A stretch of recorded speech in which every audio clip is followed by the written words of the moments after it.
తెలంగాణలో ఈ నెల 11 నుండి 17 వరకు జరుగుతున్న సర్పంచ్ ఎన్నికలు ముగియగానే సీఎం రేవంత్ రెడ్డి మంత్రివర్గంలో ఎవరు ఊహించని స్థాయిలో ప్రక్షాళన జరగబోతుందనే ప్రచారం సోషల్ మీడియాలో జోరుగా సాగుతోంది. స్థానిక ఎన్నికల ఫలితాలను బట్టి మంత్రుల పనితీరును అంచనా వేసి కేబినెట్ లో కీలక మార్పులుంటాయని పొలిటికల్ సర్కిల్లో జోరుగా ప్రచారం నడుస్తోంది.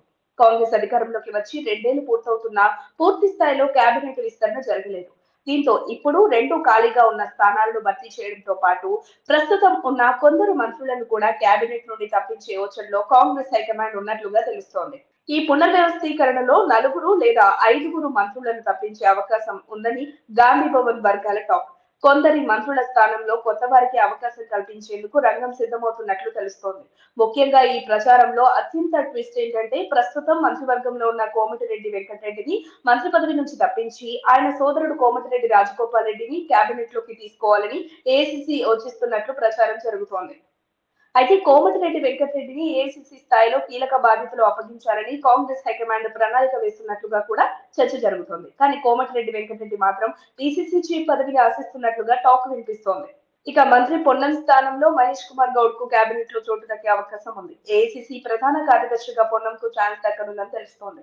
ఇక పీసీసీ చీఫ్ గా మంత్రి శ్రీధర్ బాబుకు ఛాన్స్ ఇస్తారని, అంతేకాకుండా ఆయనకి హోంమంత్రిగాను అవకాశం ఇవ్వాలని హైకమాండ్ ఆలోచనలో ఉన్నట్లుగా జోరుగా ప్రచారం సాగుతోంది. ఖాళీగా ఉన్న రెండు మంత్రి స్థానాలతో పాటు ముఖ్యమంత్రి రేవంత్ రెడ్డి ప్రస్తుతం కేబినెట్ లో ఉన్న సీనియర్లలో కొందరిని తప్పించేందుకు సిద్ధమవుతున్నట్లు తెలుస్తోంది. వారి స్థానంలో కొత్త వారికి అవకాశం కల్పించాలని హైకమాండ్ భావిస్తున్నట్లు సమాచారం.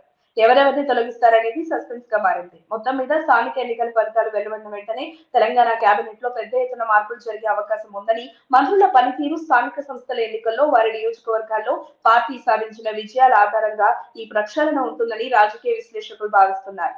కొత్త వారికి కేబినెట్ లో ఛాన్స్ ఇచ్చి పరిపాలనలో వేగం పెంచాలని ప్రభుత్వం భావిస్తోంది. ఈ పునర్వ్యవస్థీకరణ ప్రధానంగా రాజకీయ సమీకరణాలను దృష్టిలో ఉంచుకొని జరుగుతోంది. రాబోయే ఎన్నికల్లో కాంగ్రెస్ పార్టీని మరింత పటిష్టంగా మార్చేందుకు, అన్ని వర్గాలకు సరైన ప్రాధాన్యత ఇచ్చేందుకు ఈ మార్పులు కీలకంగా మారనున్నాయని పార్టీలో అంతర్గత చర్చ సాగుతోంది. ఈ మార్పులపై ప్రభుత్వం నుంచి అధికారికంగా ఎలాంటి ప్రకటన వెలువడలేదు. కాంగ్రెస్ హైకమాండ్ నుంచి తుది ఆమోదం వచ్చిన తర్వాతే ఈ పునర్వ్యవస్థీకరణపై స్పష్టత రానుంది.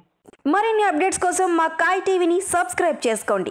మా వీడియో కనుక మీకు నచ్చినట్లయితే లైక్ చేయండి, షేర్ చేయండి. మీ విలువైన అభిప్రాయాలను కామెంట్ బాక్స్లో తెలియజేయండి.